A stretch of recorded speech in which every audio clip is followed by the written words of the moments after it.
Narito ang mainit na balita tungkol kay Neri Naig Miranda.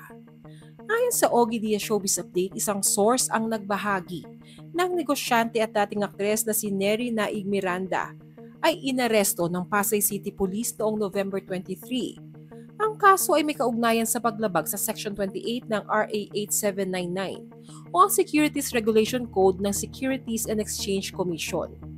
Nakasaad sa batas na bawal bumili, magbenta, o kumilos bilang broker o dealer ng walang tamang rehistro sa komisyon. Mas lalo pang ikinagulat ni Ogie Diaz ang balita na si Neri ay tinuturing na top most wanted person. Bagamat hindi pa malinaw ang eksaktong detalye at kung sino ang nagsampa ng reklamo, lumalabas na ang issue ay maaaring nag-ugat sa isang hindi pagkakaunawaan sa negosyo. Ayon sa source ni Ogie, maaaring may hindi nakasundo sa negosyo si Neri dahilan para diretsa na siyang kasuhan. Saad pa ni Ogie sa kanyang programa, "Nashock din kami nung sabihing top most wanted person ang naturang aktres.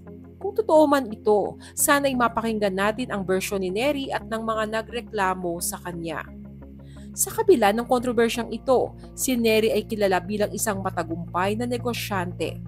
Siya ay may mahigit 10 negosyo, kabilang na ang mga rental property sa Baguio at Batangas, pati na rin ang mga negosyong restaurant. Si Neri Naig Miranda ay unang nakilala sa talent search na Star Circle Quest ng ABS-CBN, kung saan siya ay 6 runner-up. Taong 2014 naman nang ikasal siya kay Chito Miranda, bokalista ng bandang Parokya ni Edgar. Kilala rin siya bilang isang matagumpay na negosyante at tinaguriang wais na misis. Sa ngayon ay hinihintay ng publiko ang pahayag ni Neri ukol sa isyong ito upang linawin ang kanyang panig. Kung totoo man ito ay mas magandang mapakinggan din ang panig ni Neri. Ang iniisip ng aming source ay baka may nakabanggaan o nakatransaksyon si Neri na di niya nakasundo sa negosyo kaya umabot sa kasuhan.